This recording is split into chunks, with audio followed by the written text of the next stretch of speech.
Salut, c'est Marco de Top 4 Fun. Aujourd'hui, petite vidéo de présentation, non pas d'un téléphone, mais plus précisément d'une application. Alors, l'application aujourd'hui qui est concernée, c'est Nokia Drive Plus Beta. Alors, Nokia Drive Plus Beta, dont le premier point principal, la véritable force, l'une des véritables forces, est d'être une application gratuite proposée par Nokia sur l'intégralité des téléphones de sa gamme Lumia.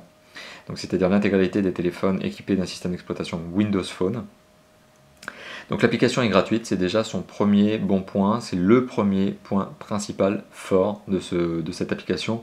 C'est d'ailleurs finalement aussi un point fort pour finalement le téléphone Lumia que vous pourriez acquérir. Donc finalement, l'application en elle-même est gratuite et donne une force supplémentaire à cette gamme Lumia qui est proposée donc par Nokia aujourd'hui. Alors, pour en revenir à cette application donc, qui s'appelle Nokia Drive Plus Beta, premièrement elle est gratuite.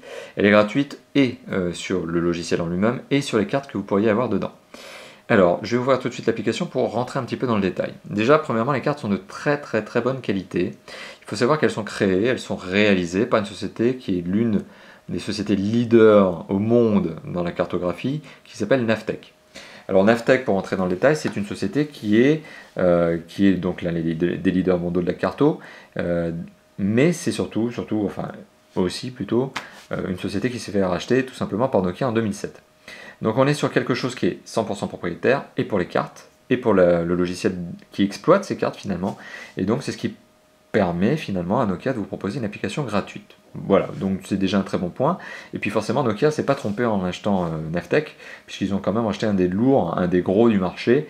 Et finalement, à mon sens, c'est d'ailleurs le meilleur du marché, puisque d'ailleurs Navtech, on le retrouve un peu partout, on le retrouve même dans des voitures avec des GPS intégrés. Il faut savoir que même ma bagnole est équipée d'un GPS dont les cartes sont des Navtech. Voilà, donc c'est des très bonnes cartes et que l'on retrouve non pas seulement uniquement dans des GPS nomades, mais aussi dans des GPS mobiles et dans des GPS de bagnole intégrés, j'entends. Donc voilà, Navtech est un des leaders mondiaux de la carte et c'est une force véritablement que de les avoir ici. Alors en plus, elles sont gratuites déjà d'installation, mais elles sont gratuites aussi dans les mises à jour. Les mises à jour sont gratuitement proposées par cette application via Nokia. Donc encore un très bon point.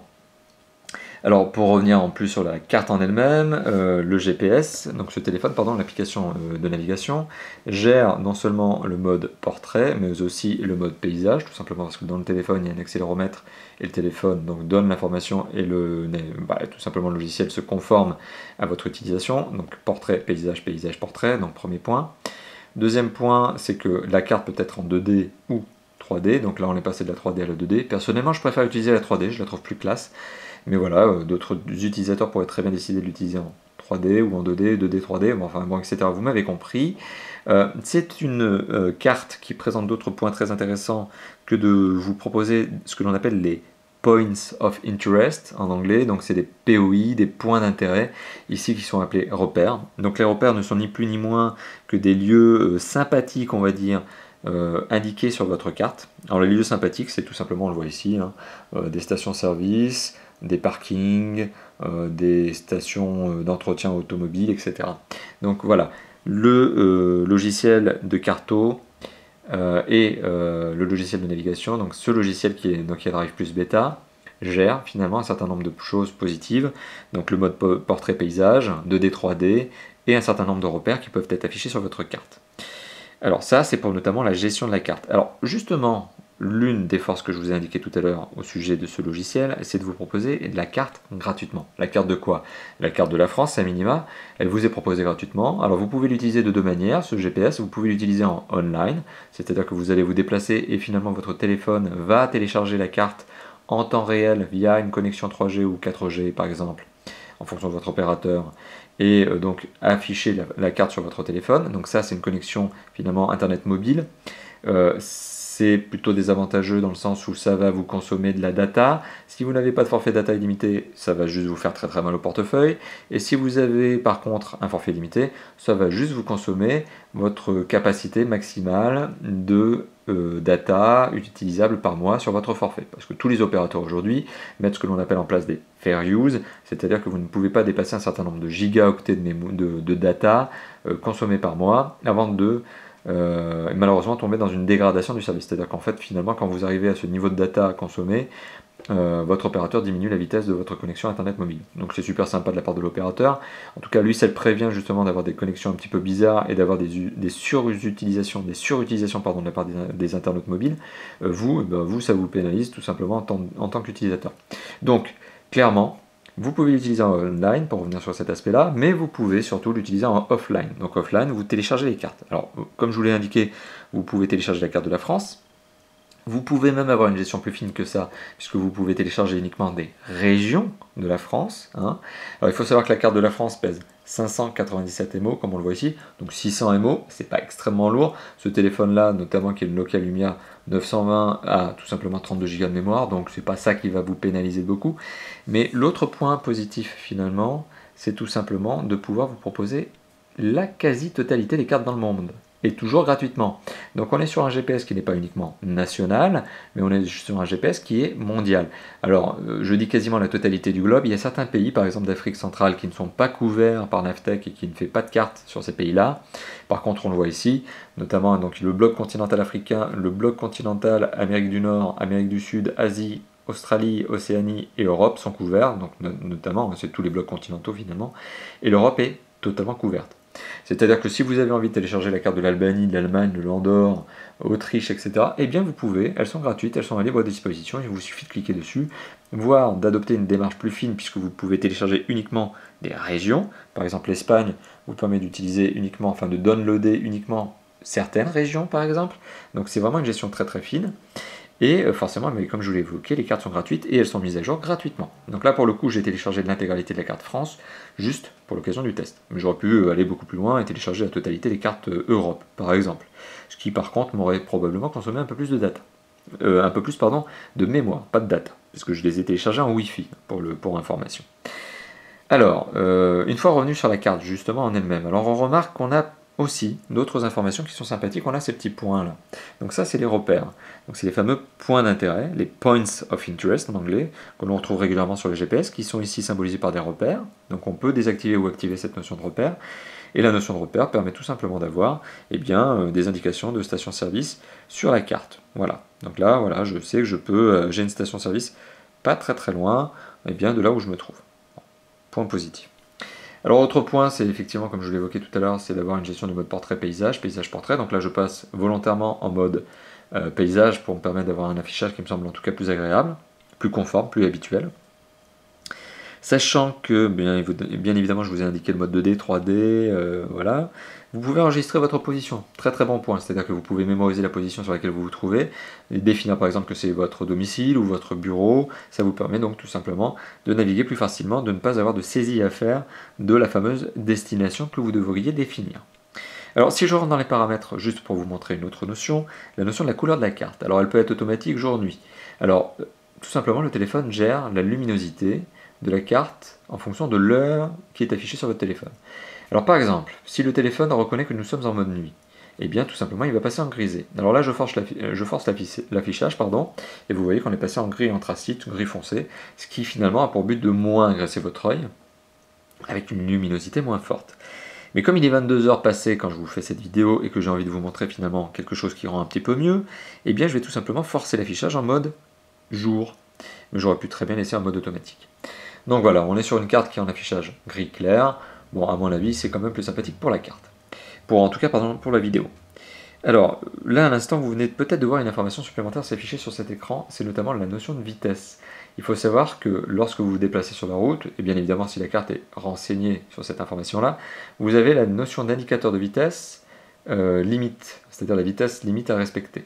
Sachant qu'en plus vous pouvez définir un autre paramètre dans votre téléphone, vous pouvez très bien définir à votre téléphone un certain nombre d'alertes, c'est-à-dire de définir des alertes quand votre vitesse dépasse une certaine vitesse au-dessus de la limite. Par exemple, lorsque je dépasse de 30 km/h la vitesse au-dessus de la limite en ville, bon, déjà vous êtes hors la loi, hein, juste pour information, je ne vous encourage pas à le faire, hein, bien sûr, et bien lorsque vous le faites, vous aurez une alarme sur votre téléphone qui va vous dire que vous êtes en excès de vitesse. Alors vous pouvez la configurer, hein, vous pouvez lui mettre à partir de 1 km/h, 2, 3, etc. jusqu'à 30. Donc de 0 à 30 km/h, vous pouvez les définir.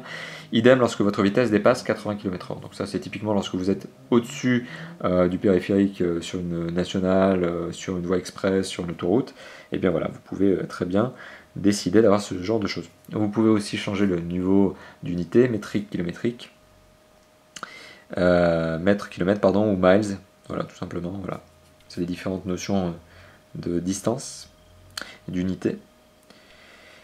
Et puis d'autres notions, donc comme je vous l'ai évoqué, qui sont la cartographie très complète. Alors, juste pour revenir sur le logiciel en lui-même, et notamment son utilisation. Alors vous pouvez définir une destination, et je vais revenir notamment sur le logiciel juste pour vous montrer une petite chose supplémentaire. C'est-à-dire que comme je vous l'ai montré, vous avez une notion de paysage portrait, tout simplement. Il faut juste que je penche le téléphone un peu plus, voilà. Donc ça c'est juste pour vous montrer effectivement cette notion de passage en mode portrait paysage. Mais vous pouvez aussi vous déplacer sur la carte. Voilà. Donc vous l'avez vu, je me déplace sur la carte, je zoome, je dézoome, etc. Enfin bon, voilà. Donc je peux me déplacer sur la carte et voir ce qu'il y a à proximité de moi. Donc finalement, je peux aussi utiliser le logiciel de navigation comme une sorte de maps, finalement. Encore un bon point. Alors, maintenant pour revenir sur... oups, je suis sorti de l'application. Maintenant pour revenir sur l'application et pour revenir notamment sur la définition d'une destination. Alors sur la définition d'une destination, je peux soit rechercher les favoris, soit rechercher les dernières destinations, soit tout simplement effectuer une recherche. Là pour le coup, j'avais déjà saisi une recherche, donc Paris-Montparnasse, en partant de Clamart. Donc le logiciel va simplement calculer, voilà, alors un certain nombre aussi de lieux qui pourraient correspondre à ma recherche. Donc je veux aller à la gare de Paris-Montparnasse. Je vais comme ça. Et voilà, donc ça va me proposer déjà une preview finalement de mon itinéraire, dans laquelle je peux me déplacer. Et puis un certain nombre d'actions. Voilà. Donc j'ai bien défini que je voulais aller à la gare Montparnasse. Oui, je suis en voiture. Oui, je veux démarrer. Alors encore une petite vue, hein, tout simplement. Et oui, je veux commencer mon déplacement. Donc voyez, on est vraiment sur quelque chose de très simple, très complet. Et plutôt bien fait. Alors voilà, j'ai les indications de quand est-ce que je dois tourner, quand est-ce que voilà, quel est le sens dans lequel je dois tourner, l'heure d'arrivée, la vitesse kilométrique, c'est la vitesse à laquelle je me trouve, avec le petit panneau de limite de vitesse qui sera affiché à côté, et puis le nom de la rue empruntée, le nom de la rue sur laquelle je me trouve, tout simplement. Donc on est vraiment sur un logiciel de GPS qui est conforme à ce que l'on connaît d'habitude, mais qui présente de très intéressants points, de très intéressantes particularités. La première, c'est d'être gratuit. Très bon point. La deuxième notamment, c'est d'avoir des cartes d'excellente qualité et surtout d'avoir une couverture, ça c'est le troisième point, une couverture quasi mondiale. Alors avec quelques pays près, une vingtaine de pays près, vous avez un GPS ici qui n'est pas national, qui n'est pas continental, mais qui est mondial et qui est gratuit. Donc ça, sur le marché en termes de GPS nomade, déjà premièrement un GPS nomade mondial, à part des très haut de gamme, vous n'en trouvez pas. Des GPS continentaux, donc qui définissent un bloc continental et la cartographie d'un bloc continental, ça existe. TomTom en fait par exemple, Mio en fait. C'est des GPS qui valent plus d'une centaine d'euros. Ici on est sur un GPS mondial, je le répète, qui est gratos. Voilà. Donc encore une fois de plus, j'encense Nokia sur ce point parce que volontairement, je souhaite indiquer que c'est un très bon point. Les téléphones Nokia sont gratuitement proposés avec ça, donc déjà c'est une force pour Nokia que de proposer ce genre de logiciel, mais en plus le logiciel déjà en lui-même est très bon. Donc vraiment un très bon point pour Nokia et notamment pour ce logiciel. Donc concrètement, qu'est-ce que je peux vous dire? Eh bien tout simplement que si vous avez un Nokia Lumia, je vous recommande tout simplement d'utiliser ce logiciel, mais si vous avez un Nokia Lumia, eh bien vous le faites déjà. Mais c'est surtout pour vous sensibiliser aussi sur l'intérêt aujourd'hui de la gamme Lumia si vous êtes, eh bien, on va dire un voyageur, c'est-à-dire que si vous êtes en déplacement et que vous aimez bien avoir un téléphone qui a un bon logiciel de navigation, eh bien clairement, ce téléphone est fait pour vous.